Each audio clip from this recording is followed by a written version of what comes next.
നമസ്കാരം. ഒരു പഴയ സിനിമ ഗാനമുണ്ട്. കൊത്തി കൊത്തി മുറത്തിക്കേറി കൊത്താതട മകനെ എടാ മകനെ ഭീമസേന എന്ന്. ഈ പാട്ട് ഇപ്പോൾ ഓർക്കാൻ ഒരു കാരണമുണ്ട്. സാബു ജേക്കബിന്റെ കിറ്റസ് സാബുവിന്റെ ഒരു പത്രസമ്മേളനമാണ് അതിന് കാരണം. രാഹുൽ മാങ്കൂട്ടം അടക്കം മുഴുവൻ ആൾക്കാരെയും ഏതൊക്കെ വിധം നാറ്റിക്കുക, ഏത് കള്ളക്കഥകൾ ഉണ്ടാക്കുക. ഇതിനു മുമ്പ് അറിയാമല്ലോ, ഒരു രണ്ട് പോലീസ് ഓഫീസറെ പീഡന കേസിൽപ്പെടുത്താൻ വേണ്ടിയിട്ടുണ്ടാക്കിയ നാടകങ്ങളും അതിന് പിന്നാലെ പലരും പോയതൊക്കെ നമുക്കറിയാം. അതായത് ഇല്ലാത്ത വാർത്തകൾ ഉണ്ടാക്കി മനുഷ്യന്മാരെ വിശ്വസിപ്പിച്ച് അല്ലെങ്കിൽ അവരുടെ ഉദ്ദേശ ലക്ഷ്യങ്ങളെ നടത്താൻ വേണ്ടി നടത്തുന്ന ചില പറാട്ട നാടകങ്ങൾ. ആ നാടകങ്ങളിൽ ആരും കണ്ടില്ലെന്ന് നടിക്കലാണ് പതിവ്. അതല്ലെങ്കിൽ ഇനി വെറുതെ ചൊറിയാൻ പോണ്ട, അത് അതിന്റെ വഴിക്ക് നടക്കട്ടെ, അത് അങ്ങനെ തന്നെ പഠിച്ചതേ പാടൂ എന്ന് കരുതി എല്ലാവരും ഒഴിവാക്കായിരുന്നു. എന്നാൽ സാബു ജേക്കബ് അങ്ങനെയല്ല. കഴിഞ്ഞ ദിവസമാണ് സാബു ജേക്കബ് 6 കോടിയുടെ GST വെട്ടിപ്പ് നടത്തി എന്നൊരു മഹാകണ്ടുപിടുത്തം നടത്തിയ റിപ്പോർട്ടർ പുറത്ത് വാർത്തയായി ചെയ്തത്. 6 കോടിയുടെ നികുതി വെട്ടിപ്പ്, അത് GST വെട്ടിപ്പ്. എന്നാൽ GSTയെ ബാധകമല്ലാത്ത ഒരു സംവിധാനമാണ് സാബു ജേക്കബിന്റെ എന്ന് അവർക്ക് മനസ്സിലായിട്ടില്ല. അതുപോലും തിരിച്ചറിയാൻ അവർക്ക് കഴിഞ്ഞില്ല എന്നുള്ളതാണ്. അതായത് 100% കയറ്റുമതിയിൽ നിൽക്കുന്ന ഈ സാബു ജേക്കബിന്റെ കമ്പനിയെ സംബന്ധിച്ചിടത്തോളം സർക്കാരിലേക്ക് Sabu Jacob raw material purchase ചെയ്യുമ്പോൾ അടയ്ക്കുന്ന GST അത് ക്രെഡിറ്റ് ഇങ്ങോട്ട് കിട്ടാനുണ്ടാകുക. അത് കോടിക്കണക്കിന് രൂപ അത് വരും. അത്രയും കോടിക്കണക്കിന് രൂപ ഇങ്ങോട്ട് കിട്ടാനിരിക്കെ, GST ഡിപ്പാർട്ട്മെന്റ് ഇങ്ങോട്ട് സാബു ജേക്കബിന് കൊടുക്കാനിരിക്കെ 6 കോടി രൂപ സാബു ജേക്കബ് GST വെട്ടിച്ചു എന്നും അങ്ങനെ ഒരുപാട് കാര്യങ്ങൾ, അത്തരം കാര്യങ്ങളൊക്കെ പറഞ്ഞുകൊണ്ട് താറടിക്കാൻ തുടങ്ങിയിട്ട് കുറെ കാലമായി. ആദ്യമൊക്കെ മിണ്ടാതിരുന്നു. ഏതായാലും സാബു ജേക്കബ് പള്ള നിറയെ തന്നെ കൊടുക്കാൻ തീരുമാനിച്ചു. 250 കോടി രൂപ നഷ്ടപരിഹാരം ആവശ്യപ്പെട്ടുകൊണ്ട് നോട്ടീസ് ഇപ്പോൾ ഓൾറെഡി അയച്ചു കഴിഞ്ഞു. അത് മരമുറി ചാനലിന്റെ വേണ്ടപ്പെട്ടവർക്കും അതിലെ സകലമാന അതുമായി ബന്ധപ്പെട്ട റിപ്പോർട്ടർമാർക്കും എല്ലാവർക്കും കൊടുത്തിട്ടുണ്ട്. അതിന് പുറമെ ഇനി ക്രിമിനൽ കേസ് ഫയൽ ചെയ്യുന്നു. ഈ പറഞ്ഞവരുടെ മുഴുവൻ സ്വത്തുവകകളെല്ലാം അറ്റാച്ച് ചെയ്യാനുള്ള വകുപ്പ് ചെയ്യും എന്ന് പറയുന്നുണ്ട്. അതായത് നല്ല പാത്രത്തിൽ നിന്നവർ ഉണ്ടിട്ടില്ല. നല്ല പാത്രത്തിൽ നിന്ന് ഉണ്ണാൻ ചെല്ലുമ്പോഴാണ് അതിന്റെ രുചി ശരിക്കും മനസ്സിലാകുന്നത്. പത്രക്കാരോട് സാബു ജേക്കബ് പറഞ്ഞ ചില പ്രധാനപ്പെട്ട കാര്യങ്ങളുണ്ട്. അതാണ് ഇനി നിങ്ങൾ കേൾക്കുന്നത്. ഇത് മുഴുവനും കേൾക്കുമ്പോൾ ഇത് ഈ ചാനലിന് ആവശ്യമായിരുന്നോ, അല്ലെങ്കിൽ ഇത് ഈ ചാനൽ ചോദിച്ചു വാങ്ങിയതല്ലേ എന്ന് നിങ്ങൾക്ക് മനസ്സിലാവും. ഒരു ചാനൽ കയ്യിലുണ്ട്, എന്ത് തോന്നിയവാസവും ആരെയും ഉപദ്രവിക്കാം, എന്ത് തെറ്റിദ്ധാരണകളും പരത്താം, എന്ത് വൃത്തികേടുകളും ചെയ്യാം എന്നുള്ള ആ ധാരണ നമ്മൾ മാറ്റിയെടുക്കേണ്ടതായിട്ടുണ്ട്. അദ്ദേഹം വീണ്ടും അടുത്ത ഒരു ബ്രേക്കിംഗ് ന്യൂസ് നോക്കുമ്പോൾ കാണുന്നത് എന്താണത്? ഒരു നിയമലംഘനവും ഞങ്ങൾ ചെയ്യുന്നില്ല എന്ന് പറഞ്ഞു. ഞങ്ങൾ സെബിയിൽ 11 ലക്ഷം രൂപ അടച്ചു എന്ന് പറഞ്ഞാണ് അദ്ദേഹം ഉടനെ തന്നെ വിടുന്നത്. അദ്ദേഹം ഒരു പേപ്പർ പുറത്ത് കാണിക്കുന്നു. ഇങ്ങനെ ഒരു പേപ്പറാണ് ഉയർത്തി കാണിക്കുന്നത്. ഈ കഴിഞ്ഞ ജനുവരി 20-ാം തീയതി കമ്പനി സെക്രട്ടറി കൊടുത്ത ഒരു ലെറ്ററും കാണിക്കുന്നുണ്ട്. ഇതിനെപ്പറ്റി നമ്മൾ പരിശോധിക്കുമ്പോൾ ശരിയാണ്, ഈ പറയുന്നതാണ് ഇതിന് ഉള്ള ഒരു ഫൈൻ. ഇതിനിടയായിട്ടുള്ള ഒരു സാഹചര്യം, സാധാരണ രീതിയിൽ ഒരു ഡയറക്ടറെ അപ്പോയിന്റ് ചെയ്യുക എന്ന് പറഞ്ഞു കഴിഞ്ഞാൽ അതിൻ്റെ ഡയറക്ടർ ബോർഡ് കൂടി അതിന് അംഗീകാരം കൊടുക്കുകയാണ്. അതാണ് നിയമം. ഇവിടെ ഇതുപോലെ പുതുതായിട്ടുള്ള ഒരു ഡയറക്ടറെ അപ്പോയിന്റ് ചെയ്തു. ആ അപ്പോയിന്റ് ചെയ്ത് ഞങ്ങൾ നിയമമനുസരിച്ച് NSCക്കും BSCക്കും അയച്ചു. അവർ പറഞ്ഞു ഈ ഡയറക്ടർക്ക് 75 വയസ്സിൽ കൂടുതലുണ്ട്. 75 വയസ്സിൽ കൂടുതലുണ്ടെങ്കിൽ അത് ഡയറക്ടർ ബോർഡല്ല, ആനുവൽ ജനറൽ ബോഡിയിൽ പാസ്സാക്കണമെന്ന്. അങ്ങനെ നിയമം അനുശാസിക്കുന്നില്ല. അതുകൊണ്ട് ഞങ്ങൾക്ക് പെനാൽറ്റി ആയിട്ട് 1,06,200 രൂപ അവർ ഫൈൻ ചെയ്യണമെന്ന് പറഞ്ഞു. സാധാരണ രീതിയിൽ ഇങ്ങനെ വരുമ്പോൾ അത് ഫൈൻ അടച്ചില്ലെങ്കിൽ ആ ഡയറക്ടറുടെ അപ്പോയിൻമെൻറ്റ് നിലനിൽക്കില്ല. ഞങ്ങൾ ആ ഫൈൻ അടച്ചു അണ്ടർ പ്രൊട്ടസ്റ്റ്. അതിനുശേഷം ട്രൈബ്യൂണലിൽ ഇതിനു വേണ്ടിയിട്ട് സാറ്റിൽ ഞങ്ങൾ അപ്പീൽ കൊടുത്തു. അപ്പീൽ സ്വീകരിച്ചു. കാരണം ഇത് ഞങ്ങളുടെ മാത്രം പ്രശ്നമല്ല, ഇന്ത്യയിൽ വിവിധ കമ്പനികളിൽ ഇതേ പ്രശ്നങ്ങളുണ്ട്. ഇതിന് സമാനമായിട്ടുള്ള അപ്പീലുകൾ അവിടെ പെൻഡിങ് ഉണ്ട്. അങ്ങനെ ഇരിക്കുമ്പോൾ 2 കേസുകളിൽ അപ്പീൽ അനുവദിച്ച് കമ്പനികൾ എടുത്ത നിലപാട് ശരിയാണ്, ഇതിന് AGMന്റെ ആവശ്യമില്ല എന്ന് ട്രൈബ്യൂണൽ ഓർഡർ ഇട്ടു. അതിനെതിരെ NSCയും BSCയും സുപ്രീം കോടതിയിൽ അപ്പീൽ പോയിരിക്കുക. അതുകൊണ്ട് ഈ ഞങ്ങൾ അടച്ച തുക തിരികെ കിട്ടണം എന്നുള്ള ആ പെറ്റീഷൻ ട്രിബ്യൂണൽ പെൻഡിങ് ആണ്.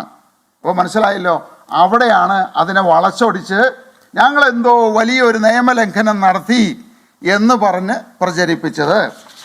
ഇനി അതുകൂടാതെ വേറൊരു കാര്യം, അതിൻ്റെ പിറ്റേ ദിവസം പറയുകയാണ്, ഞങ്ങൾ 6.5 കോടി രൂപ GST വെട്ടിപ്പ് നടത്തി, അതടയ്ക്കാതെ സാബു ജേക്കബ് മുങ്ങി നടക്കുകയാണ് എന്നാണ് പറഞ്ഞത്. 6.5 കോടി അടയ്ക്കാതെ GST വെട്ടിപ്പ് നടത്തി. നമ്മൾ മനസ്സിലാക്കേണ്ടത്, ഒന്ന്, ഇത് 100% എക്സ്പോർട്ട് നടത്തുന്ന ഒരു കമ്പനിയാണ്. ഞങ്ങൾക്ക് GST എന്ന് പറയുന്ന സംഗതിയില്ല. അദ്ദേഹം അതിനു വേണ്ടിയിട്ട് ഒരു പേപ്പർ ഇതുപോലെ പൊക്കി കാണിക്കുകയാണ്. GSTയുടെ ഡിപ്പാർട്ട്മെന്റിന്റെ ഒരു ഓഡിറ്റ് റിപ്പോർട്ടാണ് അദ്ദേഹം കാണിച്ചത്. ഈ റിപ്പോർട്ട് കാണിക്കുന്ന സമയത്ത് ഇതാണ് പൊക്കി കാണിക്കുന്നത്. ഇതിനകത്ത് പറഞ്ഞിട്ടുണ്ട് ഡ്രാഫ്റ്റ് ഓഡിറ്റ് റിപ്പോർട്ട് എന്ന് ഇതിൽ വ്യക്തമായിട്ട് പറഞ്ഞിട്ടുണ്ട്. ഈ ഡ്രാഫ്റ്റ് ഓഡിറ്റ് റിപ്പോർട്ട് പൊക്കി കാണിച്ചിട്ട് പറയാണ്, ഇത് 6.5 കോടി രൂപ അടയ്ക്കാൻ പറഞ്ഞു, അത് കൊടുക്കാതെ മുങ്ങി നടക്കുകയാണ്. ഈ 6.5 കോടി ഡ്രാഫ്റ്റ് റിപ്പോർട്ടാണത്. സാധാരണ രീതിയിൽ ഞാൻ പറഞ്ഞു എക്സ്പോർട്ടിന് GST വരുന്നില്ല, ഞങ്ങൾ GST ബില്ല് വേണ്ട. അതേ സമയത്ത് ഞങ്ങൾ മേടിക്കുന്ന റോ മെറ്റീരിയലിന് ഞങ്ങൾ GST കൊടുക്കുന്നുണ്ട്. അത് എക്സ്പോർട്ടിംഗ് കമ്പനി ആയതുകൊണ്ട് ആ GST ഞങ്ങൾക്ക് തിരിച്ചു കിട്ടേണ്ടതാണ്. ക്രെഡിറ്റ് തിരിച്ചു കിട്ടണം. ഞങ്ങൾ അങ്ങോട്ട് കൊടുക്കുകയല്ല വേണ്ടേ, തിരിച്ചു കിട്ടുകയാണ് വേണ്ടത്. അങ്ങനെ 2018 മുതൽ 22 വരെയുള്ള 5 വർഷത്തെ ഓഡിറ്റ് ഒന്നിച്ച് അവരെടുത്തു. അവരുടെ ഒബ്സർവേഷനാണ് ഈ പറയുന്ന ഡ്രാഫ്റ്റ് റിപ്പോർട്ടിൽ വന്നത്. അത് ഒന്നൊന്നായിട്ട് ഞങ്ങൾ ക്ലിയർ ചെയ്ത് ഫൈനൽ ഓർഡർ ആണിത്. ഈ ഫൈനൽ ഓർഡറിൽ കൃത്യമായിട്ട് പറഞ്ഞിട്ടുണ്ട്, ബാലൻസ് ടാക്സ് ഡ്യൂ ഇൻ നിൽ, the balance interest due is നിൽ എന്ന് പറഞ്ഞു കഴിഞ്ഞാൽ ഒരു പൈസയും അടയ്ക്കുകയല്ല. ഇനി വേറൊന്ന്, ഇന്ന് GST ഡിപ്പാർട്ട്മെന്റ് ഞങ്ങൾക്ക് ക്രെഡിറ്റ് ആയിട്ട് 42 കോടി രൂപ ഇന്നോടാണ് തരേണ്ടത്, ഞങ്ങൾ അങ്ങോട്ടല്ല കൊടുക്കേണ്ടത്. 42 കോടി രൂപ ക്രെഡിറ്റ് ആയിട്ട് ഞങ്ങൾക്ക് തരേണ്ടതാണത്. ആ സ്ഥലത്താണ് അതിനെ വളച്ചൊടിച്ച് ഇങ്ങനെയൊരു തെറ്റായിട്ടുള്ള വിവരം നൽകിയത്. ഇത് മനഃപൂർവ്വം മാനഹാനി ഉണ്ടാക്കാൻ വേണ്ടിയിട്ട് കിറ്റക്സ് പ്രസ്ഥാനങ്ങൾ സാബു ജേക്കബ് നിയമവിരുദ്ധമായിട്ടുള്ള പ്രവർത്തനങ്ങൾ ചെയ്യുന്നുണ്ട് എന്ന് കാട്ടിത്തീർക്കാൻ വേണ്ടിയിട്ട് മനഃപൂർവ്വമായിട്ട് ചെയ്തതാണ്. അവസാനം ഇവരെല്ലാവരും പറയാണ്, ഈ GST വയലേഷനും ഫെമ വയലേഷനും ഈ പറയുന്ന EDയുടെ നോട്ടീസും ഒക്കെ ഉള്ളത് കൊണ്ടാണ് 2020 NDA ചേരാൻ തീരുമാനിച്ചത് എന്ന്. അപ്പൊ ഇത്രയും നുണയായിട്ടുള്ള കാര്യങ്ങൾ മനഃപൂർവ്വം അറിഞ്ഞുകൊണ്ട് ഒരു സ്ഥാപനത്തെ, 10,000-ലധികം ആളുകൾക്ക് തൊഴിൽ കൊടുക്കുന്ന ഒരു സ്ഥാപനത്തെ, 300 കോടി രൂപ ശമ്പളം കൊടുക്കുന്ന ഒരു സ്ഥാപനത്തെ ഇല്ലാതാക്കാനും 2020 എന്ന് പറയുന്ന പാർട്ടി ഇല്ലാതാക്കാനും ഏതോ രാഷ്ട്രീയ പാർട്ടിക്ക് വേണ്ടിയിട്ട് അദ്ദേഹം ചെയ്ത പ്രവൃത്തിയായിട്ടാണ് എനിക്ക് മനസ്സിലാകുന്നത്. നമുക്കറിയാം, ഇത് എൻ്റെ മാത്രം അനുഭവമല്ല. ഇതുപോലെ ഒട്ടനവധി ആളുകൾക്ക് ഇതുപോലെയുള്ള അനുഭവങ്ങൾ ഉണ്ടായിട്ടുണ്ട്. ഇതാരെങ്കിലും ചോദ്യം ചെയ്തില്ലെങ്കിൽ ഇതുപോലെയുള്ള പ്രവർത്തനങ്ങൾ പലരും തുടരും. അപ്പോൾ ഒരു ധാർമ്മിക ഉത്തരവാദിത്തം ഏറ്റെടുത്തുകൊണ്ട് ഞാൻ തീരുമാനിച്ചു, ഇങ്ങനെയുള്ളവരെ നിയമത്തിൻ്റെ മുമ്പിൽ കൊണ്ടുവന്ന് നിലയ്ക്ക് നിർത്തണമെന്ന്. അതുകൊണ്ട് ഞങ്ങൾ കഴിഞ്ഞ ദിവസങ്ങളായിട്ട് ഒട്ടനവധി വിവരങ്ങൾ ശേഖരിക്കുകയായിരുന്നു. അതെല്ലാം ശേഖരിച്ച് അതിൻ്റെ ആദ്യ പടിയായിട്ട് ഇവർക്ക് നോട്ടീസ് ഞങ്ങൾ കൊടുക്കുകയാണ്. ഏതാണ്ട് 16 പേരുണ്ട്. 16 ആളുകൾക്കാണ് ഞങ്ങൾ നോട്ടീസ് കൊടുക്കുന്നത്. ആൻഡോ അഗസ്റ്റിൻ അടക്കം, KJ Jose managing director, Anto അഗസ്റ്റിനെ മാനേജിംഗ് എഡിറ്ററായിട്ടാണ് കാണുന്നത്, Melby Jose director, Roji Augustine chairman, Jose Augustine vice chairman, reporter broadcasting, Indo Asian news channel, Nikesh Kumar managing director Indo Asian news, Rani Varghese Indo Asian news, Arun Kumar reporter, Smruthi reporter, TV Sunil reporter, Jimmy James reporter, TV Prasad reporter, SS Sharan reporter, Vineetha Venu reporter, Arjun Mattannur. അങ്ങനെ 16 പേർക്കാണ് notice issue ചെയ്യുന്നത്. 250 കോടി രൂപ നഷ്ടപരിഹാരം ആവശ്യപ്പെട്ടുകൊണ്ടാണ് notice. ഇത് ആദ്യപടിയാണിത്. ഒറ്റയ്ക്കും കൂട്ടായിട്ടും ഇവരിതിന് ഉത്തരവാദികളാണ്. ഇനി അടുത്ത പടി എന്ന് പറയുന്നത് കോടതിയിൽ ഈ പറയുന്ന സൂട്ട് ഫയൽ ചെയ്യുക. ആ ഫയൽ ചെയ്യുന്നതിനോടൊപ്പം ഈ 16 പേരുടെയും സ്വത്ത് വകകൾ അറ്റാച്ച് ചെയ്യാനായിട്ടുള്ള നടപടികൾ സ്വീകരിക്കും. ഇതിന് പുറമെ ഈ 16 പേരുടെയും പേരിൽ ക്രിമിനൽ കേസ് ഫയൽ ചെയ്യും.